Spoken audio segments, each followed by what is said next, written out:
ना। ओ हो।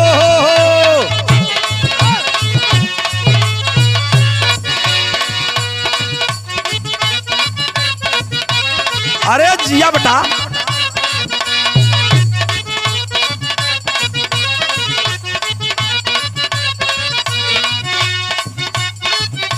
जिया जिया लाल, क्या बात है।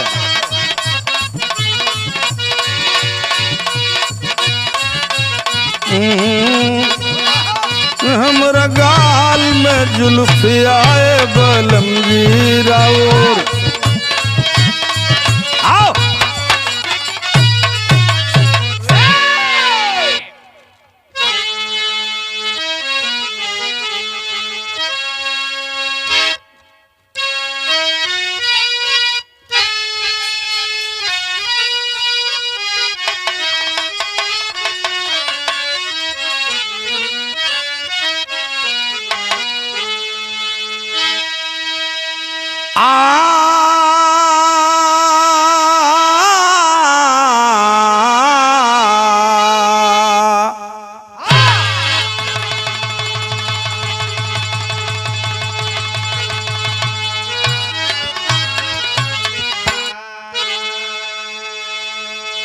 प्यारे साथियों, अंजलि रिकॉर्डिंग स्टूडियो मर्यादपुर जनपद मऊ, हम बिरहा गायक गौरी शंकराचार्य आपका अभिनंदन स्वागत करते हुए पुनः एक बिरहा की प्रस्तुति है।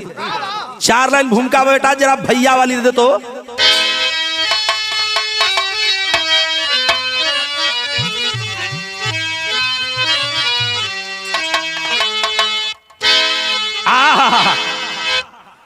प्यार इंसान है, प्यार भगवान है,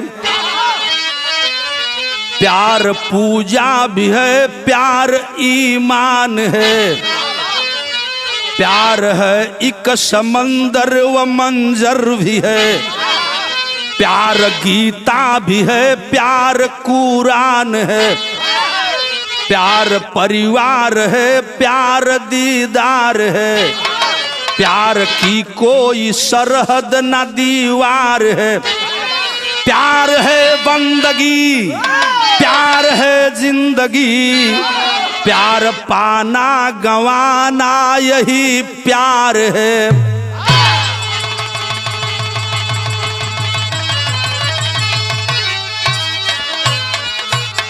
आहा, गौर करेंगे बाबूजी, प्यार की परिभाषा देते हुए कवि जी ने बिरहा की शुरुआत किया है। एक लाइन कव्वाली बा बेटा। कौन कव्वाली बा मिलेश?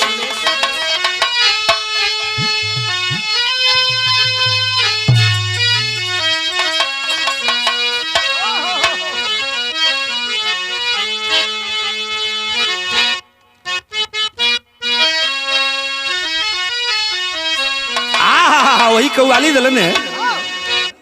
मेरे महबूब, मेरे महबूब मेरे साथ बड़ा चाल किया, मेरे महबूब मेरे साथ, मेरे महबूब, मेरे महबूब, मेरे महबूब मेरे साथ बड़ा चाल किया,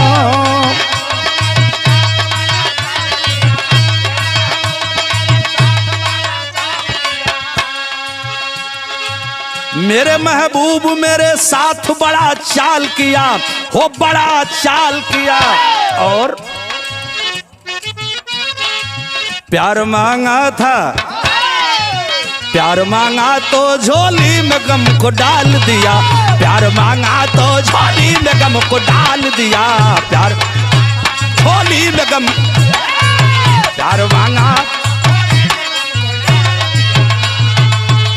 कितना बढ़िया भाव है बिरहा में, लाई लगी कि प्यार करना है, प्यार करना है तो अंजाम से लड़ना होगा, प्यार करना है तो अंजाम से लड़ना, प्यार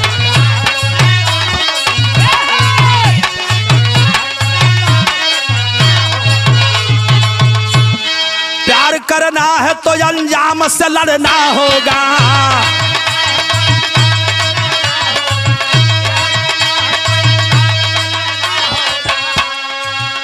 दीवानों के लिए यह सबक है, लाइर है। प्यार करना है तो अंजाम से लड़ना होगा, हो लड़ना होगा। और कभी फूलों पे कभी कांटों पे चलना होगा, कभी फूलों पे कभी कांटों पे चलना हो, कभी फूलों पे कभी कांटों।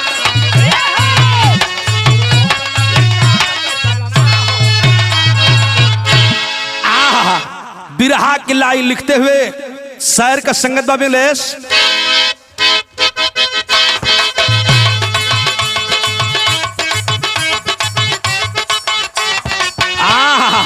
बड़ा सुघर लाइन शंकर। इसका इंसान को इंसान बना देता है, कभी इंसान से हैवान बना देता है। सनी देओल का फिल्म गदर याद आता है, समा पे जलने को परवाना पाक जाता है। तो सरहद की सुने प्यार की कहानी है,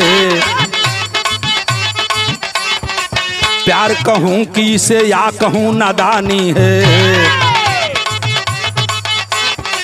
लोग कहते हैं कभी प्यार में भी धोखा है, यहाँ दो अजनबी का प्यार भी अनोखा है। प्यार में देखा तो ताजमहल की निशानी है, प्यार में देखा ताजमहल की निशानी है। प्यार मुमताज शाहजहां की दीवानी है, प्यार मुमताज शाह प्यार।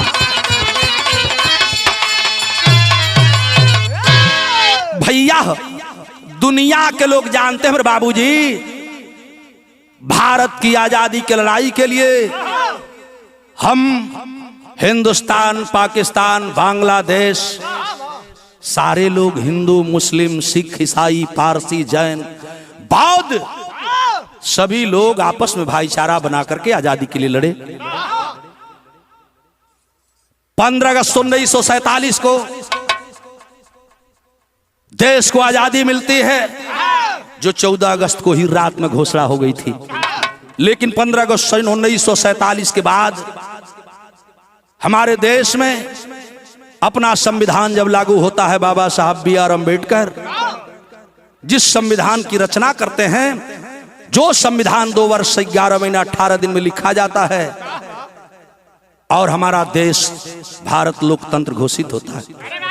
जब देश लोकतंत्र घोषित होता है, मेरे देश के प्रथम प्रधानमंत्री पंडित जवाहरलाल नेहरू बनाए गए। और माननीय पंडित जवाहरलाल नेहरू जब देश के प्रथम प्रधानमंत्री बने, हमारे देश के प्रथम कानून मंत्री बाबा साहब अम्बेडकर बने। यही नहीं, देश को आजादी की घोषणा हुई और देश के प्रथम प्रधानमंत्री पंडित जवाहरलाल नेहरू जी बने, देश के प्रथम कानून मंत्री बाबा साहब B.R. अम्बेडकर जी बने, देश के प्रथम राष्ट्रपति डॉक्टर राजेंद्र प्रसाद जी बने। देश बड़ा ही अमन चैन से चल रहा था। उसके पहले ही जब आजादी हुई, हम आजाद हुए, हिंदुस्तान का बंटवारा होता है, भारत का बंटवारा होता है, भारत से पाकिस्तान अलग होता है, जिसके 2 हिस्से बने, पूर्वी पाकिस्तान और पश्चिमी पाकिस्तान। भारत और पाकिस्तान, गांधी जी ने नेहरू जी को भारत दे दिया, जिन्ना को पाकिस्तान मिल गया। हम अमन चैन की जिंदगी जीने लगे। बीच बीच में कभी कभी सीमाओं पर नोक झोंक होती रही, गोलाबारियां होती रही। हम प्यार में कभी कभी दुश्मनी को भी पाल लिया करते थे। सीमा पर जवान शहीद होते थे, कभी पाकिस्तानी मारे जाते, कभी हिंदुस्तानी मारे जाते, कभी में कश्मीरी ब्राह्मणों का मुद्दा, कभी हिंदू का मुद्दा, तो कभी मुसलमान का मुद्दा। फिर भी यह मेरा देश भारत लैला मजनू हीर राझा की धरती है। यह मेरा देश ताज मुमताज की निशानी है। यही से बिरहा की कहानी की शुरुआत करता। नहीं सब बढ़ जा विदेशिया लगे विलेश।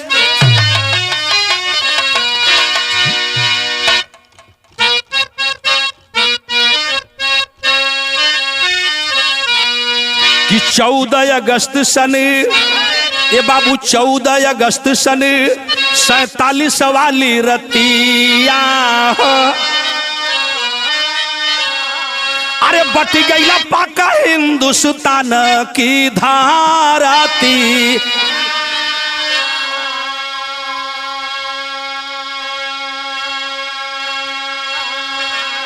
दोनों मुल्क बटी गईल सरहद एक बनी गईल लेकिन बाटे नाही पवला नाही प्यार कै पीरीती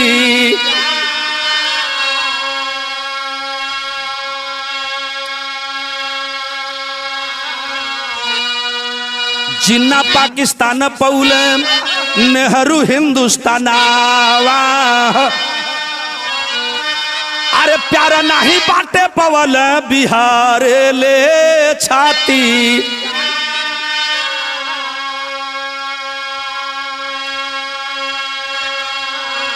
धर्म धरातल बटली ए चचा धर्म धरातल बटली बटी गईल देसावा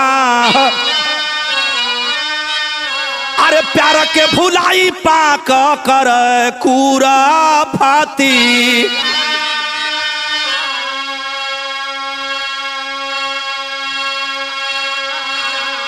हम सारे धर्म सारे मजहब हिंदू पाकिस्तान के सारे लोगों ने आजादी की लड़ाई लड़ा बाबा साहब के दिए हुए संविधान के आधार पर डॉक्टर राजेंद्र प्रसाद की अध्यक्षता में जो संविधान बना देश आजाद भी हुआ बहुत घटनाएं हुई यहां से वहां लोग खदेड़े गए वहां से यहां लोग खदेड़े गए तमाम यातनाएं आई लेकिन दिल के अंदर जो मोहब्बत थी वह मोहब्बत अंतोगत्वा पनपती रही और पनपते पनपते इस कगार पर आई बाबू शंकर कौना कगार पागल बिरहा का शुरुआत हो गल हमार एक लाइन तरजबा बिमलेश कौन तरजबा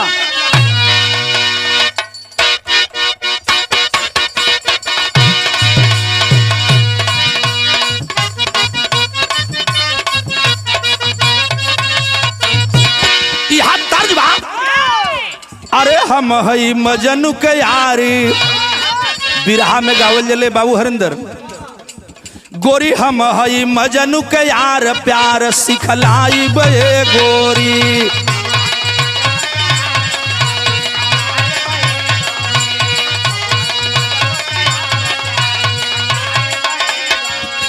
ए बिमलेश तो लड़का रले बेचन भैया से बिरहा होत रहल ई गीतिया गावत ही तो हमके को बात याद पड़ गल चंदन बाबू जानत था एक बार भैया से बिरहा रहल हमारी पे एक लाइन लहा के गो ना देखा भी हम धुन गौली तो हमको होश पड़ गल तो हम आप लोगों के बता दे चाहत बानी ई बेचन भैया हमके कलना शंकर एक शब्द बदल रहा मैं हरिंदर याद है तो के हम बतावत है सुन अरे हम हई गोरी हम हई मजनू के यार प्यार सिखलाई बे गौरी ई भैया कहा गौरी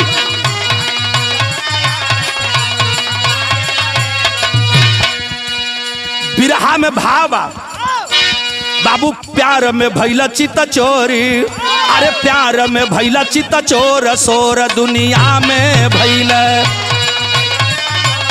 जिया बेटा चलो अरे प्यार में भैला चित चोर सोर दुनिया में भैला प्यार कवनो ना और सोर दुनिया में भैला प्यार कवनो ना जिया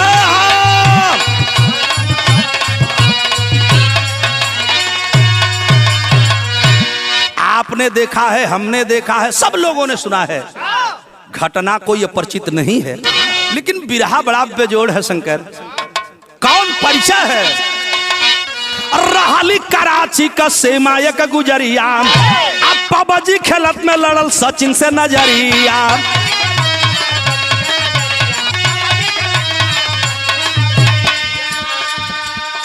धीरे धीरे वही प्यार में बाबू प्यार में भइली विभोर सोर दुनिया में भइल प्यार में भइली विभोर सोर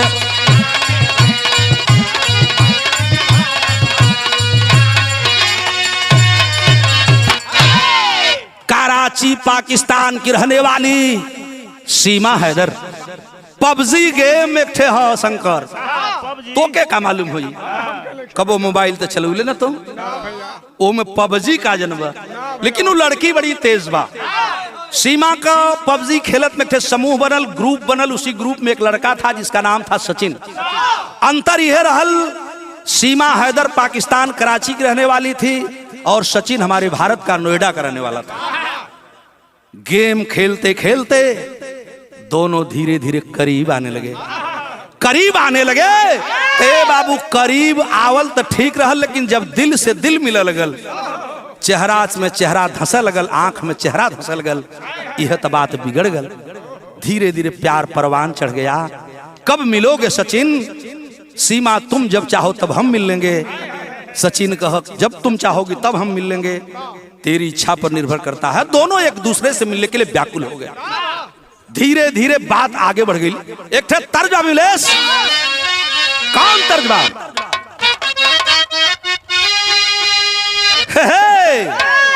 पाकी गई खेतवा लटा की गई बालिया, खाना गिर गई, अरे खाना गिर गई, गोरी का खेत खेत चूड़ी, खाना गिर गई ना गोरी का।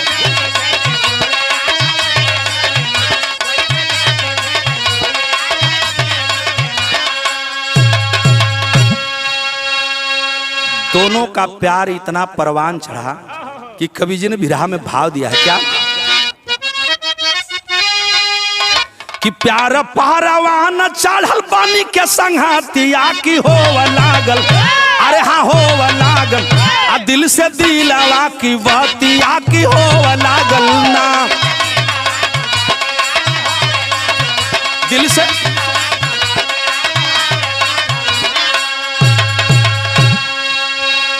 कराची से गईली शारजाह सीमा शहजादी, आ दिल में चैन नाही खोजली आजादी।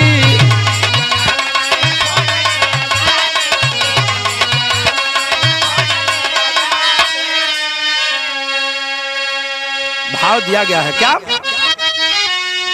कि शारजाह से आईली काठमांडू की धरातिया की हो लागल, अरे हाँ हो लागल ना, दिल से दिलवा की बतिया की हो लागल ना।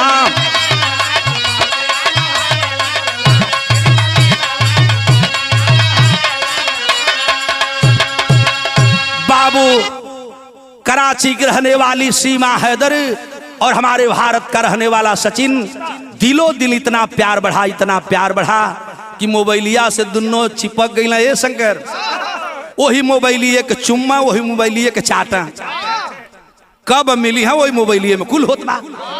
धीरे धीरे प्यार इतना दीवाना हुआ कि दोनों मिलने के लिए बेकरार हो गए, और जब बेकरार हुए तो सीमा पार करने के लिए तैयार हो गए। कवि जी ने टेरी में भाव दिया है क्या?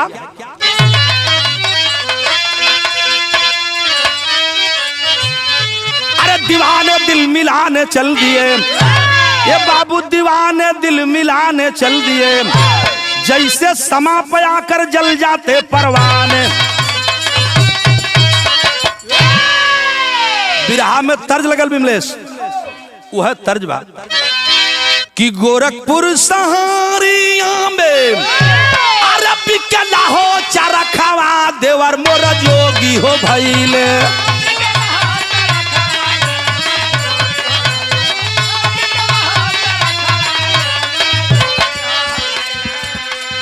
गोरखपुर सहारिया में पी के लाचा रखा, देवर मोर जोगी हो भइले।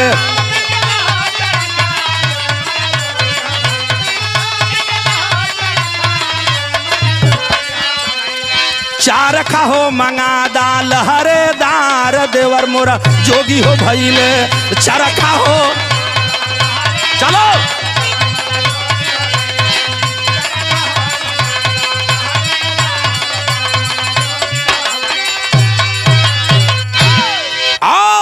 धीरे धीरे सीमा सचिन को मना करती है, तुम नहीं आओगे। मेरे अंदर वो कुवत है कि मैं स्वतः भारत आ रही हूँ, और धीरे धीरे प्लानिंग करती है। नेपाल के रास्ते भारत आने की योजना बनाई, और सबसे पहले शारजाह होते हुए नेपाल काठमांडू की तरफ आ रही है। कहा वहीं तक आओ, मैं भी इधर से आ रहा हूं। सचिन भी तैयारी करता, बिरहा में भाव दिल गल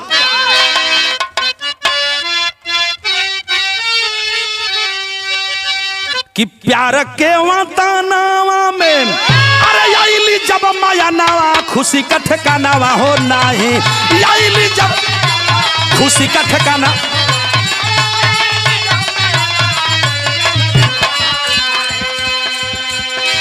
प्यार के वातानावा में आईली जब माया नावा खुशी का ठिकानावा हो नहीं।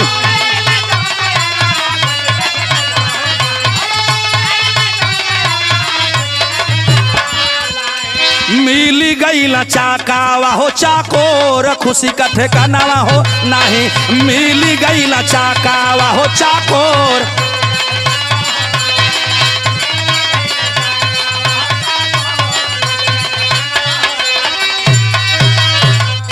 बाबूजी काठमांडू आती है, एक नहीं हफ्ते दिन तक दोनों प्रेमी प्रेमिका वहीं रहे और वहीं रहने के बाद दोनों के दिल और दिल पहले तो मिल ही चुके थे। जब शरीर मिल गल चंदन, यह तो बवाल हो गल। आगे बढ़ल कहानी, कवि जी भाव देते बाटे का कि 4 गो सुंगनवा हो लेके मन में सपनवा हो लेके, 4 गो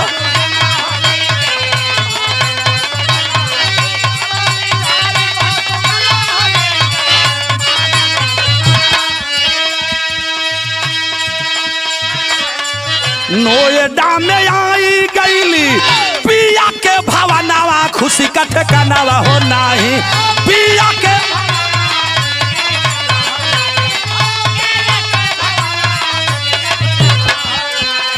मिली गई चाकावा हो चाकोर खुशी का ठिकानावा हो नहीं, मिली गई चाका।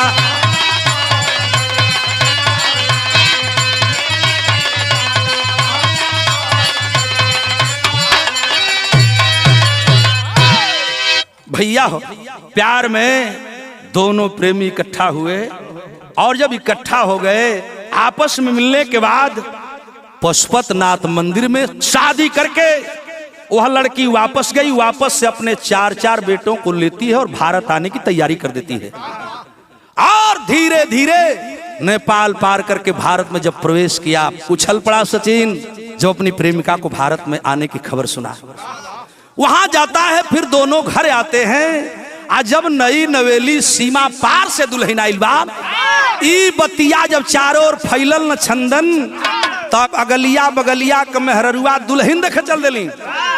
आ दुल्हन देखे जब चलली ना, तो कवि जी भाव दिल, गीत बदल गई बेटा।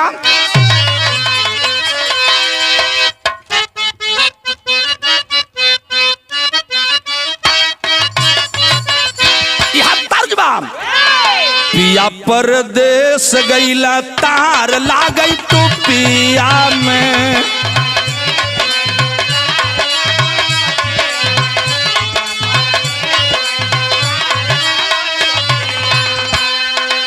सैकड़ा के बदले 1000 लागई तू पिया में, सैकड़ा के बदले 1000 लागत तो पिया में। पिया परदेस गईला तार लागत तो पिया में।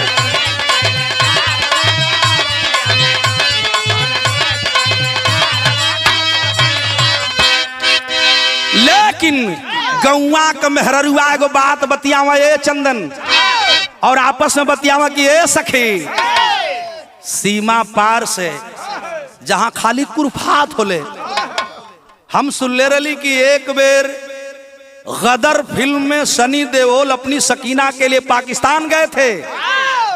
एक बेर बजरंगी भाई एगो लड़की के पहुंचावे खातिर पाकिस्तान गई रहलन, और आज पाकिस्तान थे दुल्हन आल बा। कहाँ हो हमरे भारत में? यह तो बतिया कचोट गई तो कल का होई, कल चलतू तार देख लेती जा, चला तनी दुल्हनिया देख आई कैसे गईलिन हम। चला चली देखे सीमा पार दुल्हनिया के,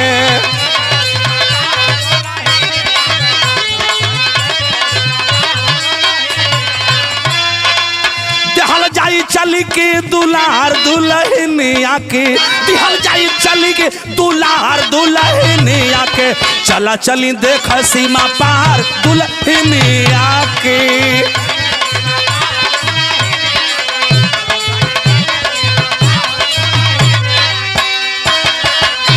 सब ही आशीष देला घुघुटा उठाए के। ये है बेटा जुग जुग जिया बहु इंडिया में आए के।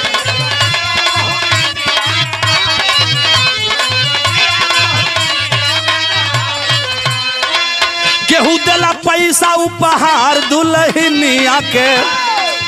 केहू देला पैसा उपहार दुल्हनिया के।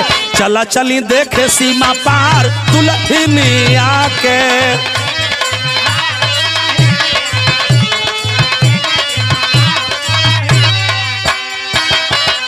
धीरे धीरे बाबूजी मार्च में 13 मार्च को पशुपतिनाथ मंदिर में शादी हुई। 3 महीने का समय बीत गया। जुलाई का महीना आ गल। शोर कब हुआ इंतजार करते करते अपने 4-4 बच्चों को लेकर आई है सीमा।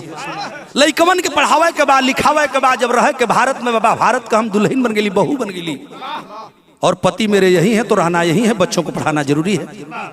तो लइकन के एडमिशन करावे कहे करे खातिर स्कूल वाले आधार कार्ड मांग देलन। यह तो हो गल दिक्कत। आधार कार्ड बनवाने के चक्कर में जब दोनों प्राणी इधर उधर भटके, जब आधार कार्ड नहीं बन पा रहा है तो जाते हैं एक वकील के पास।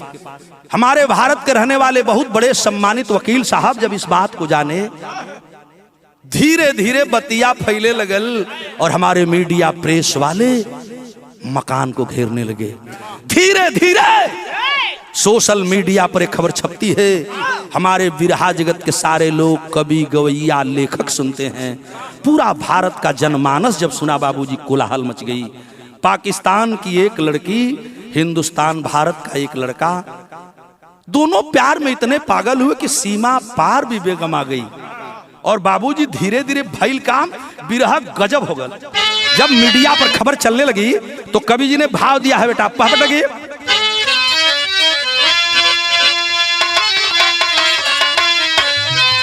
कि शहजादी से बनली फिर शहजादी भारत नगरी में। आ दिल में सुकून पवली मिलल आजादी भारत नगरी में।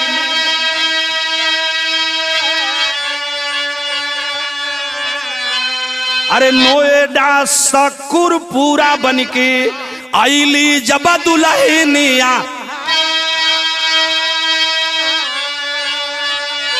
सचिन के दिल में सीमा आके कैली आज रोशनिया। अरे देख के हैरत भइला प्यार के वादी भारत नगरी। देख के हैरत में पड़ गए प्यार के वादी भारत नगरी। आ दिल में सुकून पा गईली आजादी भारत नगरी।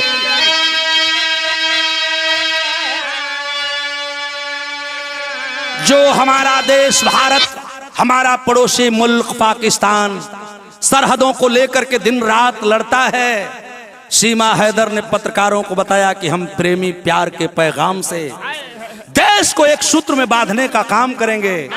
मैं भारत की बहू हूं और भारत की नागरिकता के लिए प्रधानमंत्री जी से, उत्तर प्रदेश के मुख्यमंत्री माननीय योगी आदित्यनाथ जी से अपील करती हूं। सुनने के बाद लोग खड़बड़ाए न गई ना तो कभी जी आल्हा लिखला है दो उठा के।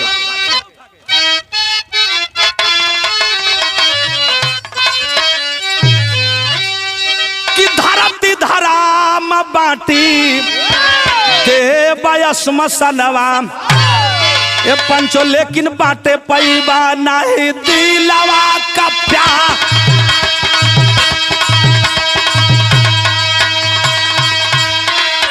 भैया लेकिन बाटे पैबा नहीं दिलवा का प्यार।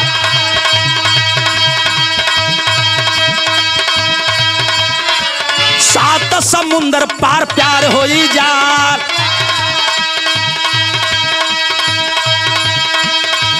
अरे अरे दुनिया में बनल नहीं रोके के दीवार,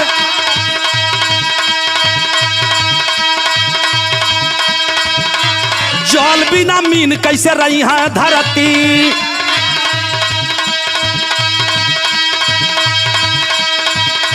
काठमांडू से सचिन आए नोएडा माझार,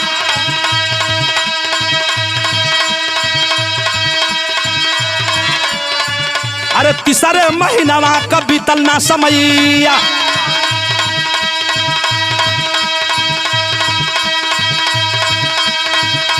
भारत में लेके अली पूरा परिवार,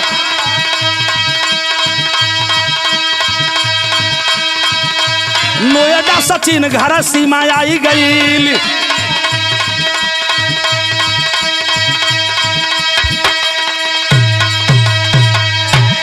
अरे नोएडा सचिन घर सीमा आई गई कि छानबीन करत बा भारत सरकार। अरे छान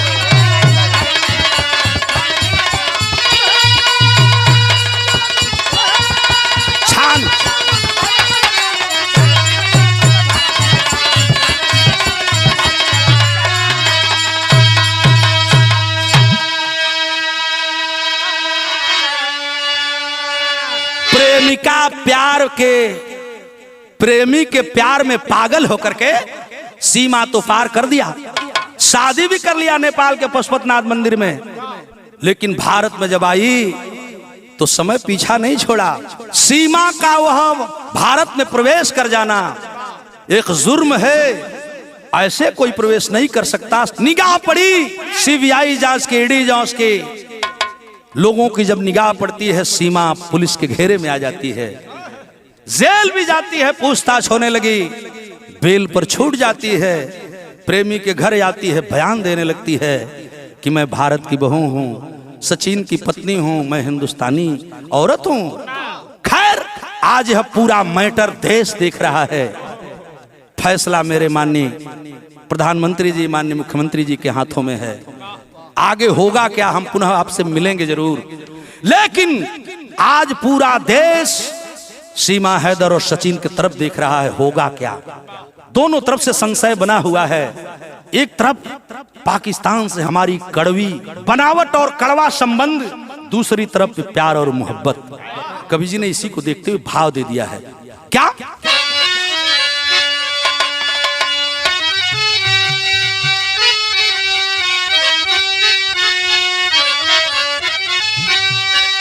प्यार में बनी गई निशानिया हो दोनों प्रेमिया, लिखला प्रेम का कहानिया हो दोनों प्रेमी। लिखा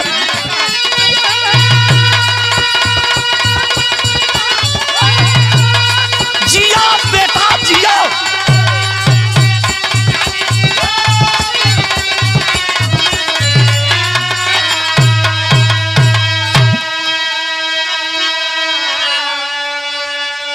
प्रेम दीवानी बनकर सीमा कैली सीमा पार, दिल की चाहत पूरा भैली समझ है अब सरकार।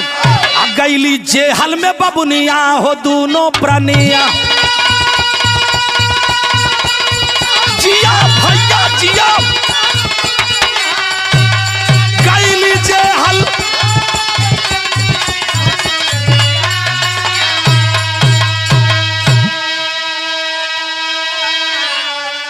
सीबीआई जांच होत बा अजब गजब का खेल। घर में अली सीमा जबकि मिलल जेल से बेल, आ डोले धारा में जीवनिया हो दोनों प्रणिया।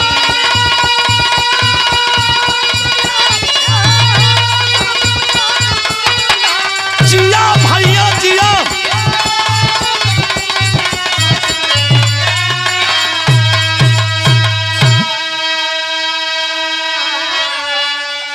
सीबीआई जांच चल रही, सीमा विवाद के घेरे में दोनों प्रेमी पड़े हुए हैं।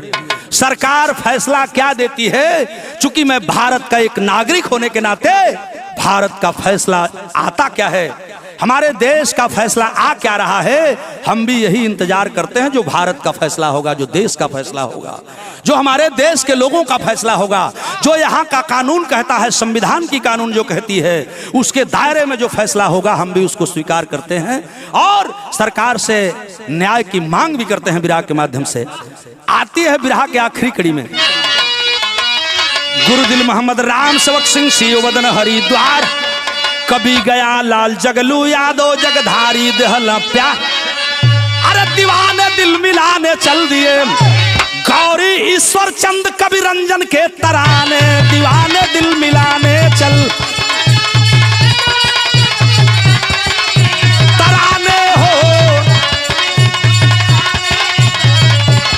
गौरी कवि रंजन के तराने हो, दिल मिलाने चल।